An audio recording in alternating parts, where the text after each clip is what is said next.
Hello students, welcome to easy learning में परिधि गुप्ता। और अब हम स्टार्ट कर रहे हैं चैप्टर 3 क्लास 11 से motion in a straight line. So सबसे पहले हम देखते हैं कि मोशन क्या होता है। सो motion is change in position of an object with time. Means किसी भी ऑब्जेक्ट की पोजीशन में टाइम के साथ चेंज को मोशन कहते हैं। जैसे कि हम वॉक करते हैं, रन करते हैं, सो वहां हमारी पोजीशन चेंज होती है।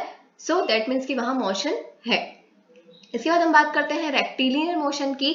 सो रेक्टिलिनियर मोशन क्या होता है? So a linear motion in which the direction of the velocity remains constant and the path is a straight line. Means जब भी वहां मोशन होगा तो वहां लीनियर मोशन होगा और वेलोसिटी में कोई चेंज नहीं होगा।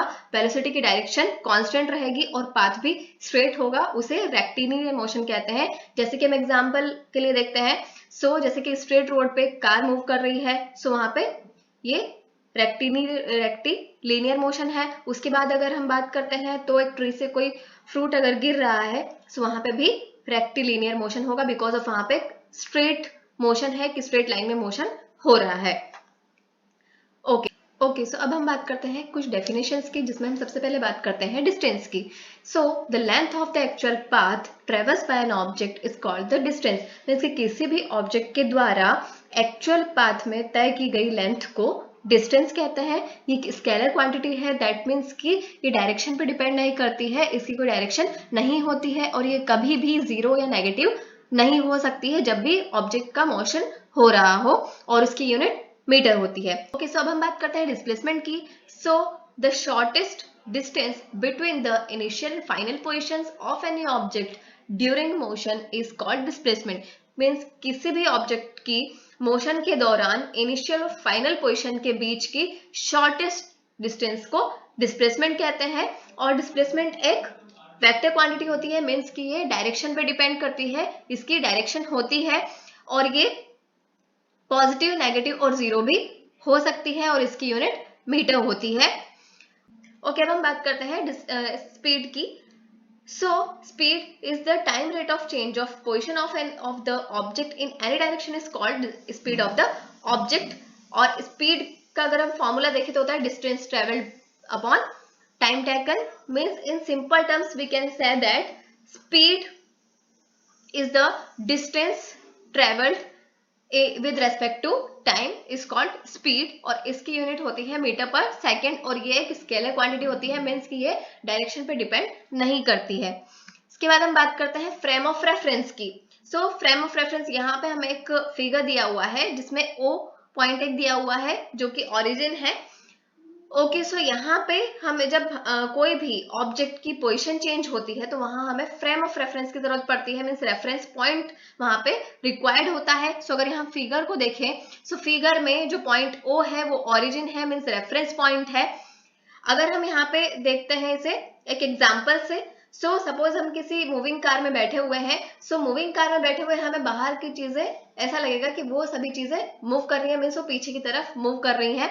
मीन्स यहाँ पे हमारा फ्रेम ऑफ रेफरेंस हो गया कार। और कार में जब हम बैठे हैं तो हमें लगेगा कि कार एक स्टेशनरी पोजीशन में है जबकि वो मूव कर रही है। सो हमें किसी भी ऑब्जेक्ट की पोजीशन चेंज के लिए वहां पे एक रेफरेंस पॉइंट रिक्वायर्ड होता है जिसे फ्रेम ऑफ रेफरेंस कहते हैं। और यहाँ पे अगर हम देखें फिगर में, तो यहाँ पे O ओरिजिन है और यहाँ पे ये 3 एक्सिस के साथ है, X, Y और Z। सो इस X, Y, Z को हम कोऑर्डिनेट सिस्टम बोलेंगे। मींस फ्रेम ऑफ रेफरेंस के साथ ओवरऑल सिस्टम को हम कोऑर्डिनेट सिस्टम, और coordinate system with time frame is called frame of reference. Means किसी भी कोऑर्डिनेट सिस्टम जो कि फ्रेम के साथ है उसे फ्रेम ऑफ रेफरेंस कहते हैं। और यहाँ अगर हम फिगर की बात करें तो यहाँ पे O ओरिजिन है, तो O इज द ओरिजिन और start point of the object. Means यहाँ से ऑब्जेक्ट ने मूव करना स्टार्ट किया है। और उसके बाद अगर यहाँ पे हम देखते हैं P पोजीशन, अगर हम देखें तो यहाँ पे वो X, Y, Z तीनों एक्सिस पे है। सो यहाँ पे जो P है वो ऑब्जेक्ट की एक टाइम इंटरवल T के बाद पोजीशन है P। ओके, और ये 3 डायमेंशनल कोऑर्डिनेट सिस्टम है। अब हम आगे और भी बात करेंगे जिसमें हम 1 डायमेंशनल, 2 डायमेंशनल और 3 डायमेंशनल की भी बात करेंगे। यहाँ हम सिर्फ फ्रेम ऑफ रेफरेंस को बताना चाह रहे थे, इसलिए हमने यहाँ पे XYZ कोऑर्डिनेट सिस्टम को लिया है। इसके बाद हम देखते हैं यहाँ पे सबसे पहले average speed. So the average speed of a body is equal to the total distance covered divided by the total time taken. Means कि अगर हम एवरेज स्पीड की बात करते हैं, सो टोटल डिस्टेंस जितनी कवर हुई और उसे हम डिवाइड कर देंगे टाइम टेकन से, जितना टोटल टाइम हमने लिया है उससे डिवाइड करेंगे। सो वो होती है एवरेज स्पीड, और ये भी एक स्केलर क्वांटिटी होती है और ये ऑलवेज पॉजिटिव होती है। ओके, इसके बाद हम बात करते हैं एवरेज वेलोसिटी की। सो एवरेज वेलोसिटी होता है चेंज इन पोजीशन और डिस्प्लेसमेंट, मींस किसी भी ऑब्जेक्ट की पोजीशन में चेंज या डिस्प्लेसमेंट में चेंज, और उसे हम डिवाइड कर देंगे टाइम इंटरवल से। सो उसे कहते हैं एवरेज वेलोसिटी, और ये एक वेक्टर क्वांटिटी होती है, मींस ये डायरेक्शन पे डिपेंड करती है और ये पॉजिटिव और नेगेटिव दोनों हो सकती है। इसके बाद हम बात करते हैं इंस्टेंटेनियस वेलोसिटी की। So, instantaneous velocity describes how fast an object is moving at different distance time in a given time interval. Means कि instant velocity हमें ये बताती है, ये डिस्क्राइब करती है कि एक ऑब्जेक्ट कितने इंटरवल ऑफ टाइम के साथ, एक गिवन टाइम इंटरवल से डिफरेंट इंस्टेंट पे कितनी फास्ट मूव कर रहा है, ये हमें इंस्टेंटेनियस वेलोसिटी बताती है। ओके, सो यहाँ अगर हम देखें तो it is also defined as average velocity. यहाँ पे हम इसे एक एवरेज वेलोसिटी की तरह भी डिफाइन कर सकते हैं, वो भी किसके लिए, इन्फिनिटली स्मॉल टाइम इंटरवल के लिए हम इसे एज ए एवरेज वेलोसिटी भी डिफाइन कर सकते हैं, जिसमें अगर हम इसका फॉर्मूला देखें तो v equal to limit del t tends to 0 del x upon del t equal to dx upon dt।